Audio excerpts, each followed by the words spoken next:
আমরা কোন দেশের নাগরিক? আমরা কেমন দেশেরই জনগণ? আমাদের চিন্তা ভাবনা বা কোথায়? আমরা দেশের উন্নতি, গ্রোথ এর কথাটা কমই ভাবছি। ভাবছি কি ধর্মর নামে রাজনীতি। রাম রহিমের নাম নিয়ে ব্যস্ত।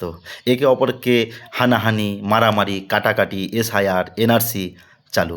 কিন্তু একবার উন্নতির কথা না তোমার রাজ্য সরকার ভাবছে, না কেন্দ্র প্রধানমন্ত্রী ভাবছেন।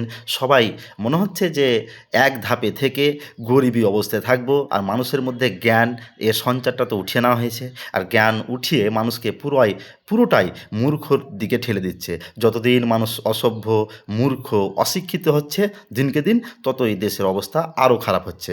শিক্ষা ব্যবস্থাটার দিকে সরকার, মন্ত্রীরা এবং দেশের যতগুলো নেতামন্ত্রী রয়েছে যদি শিক্ষার দিকে একটু সোচ্চার হন, শিক্ষাটাকে উন্নতি করার ধরার চেষ্টা করেন, তবে দেশের এই মহিমাগুলো সব কেটে যাবে।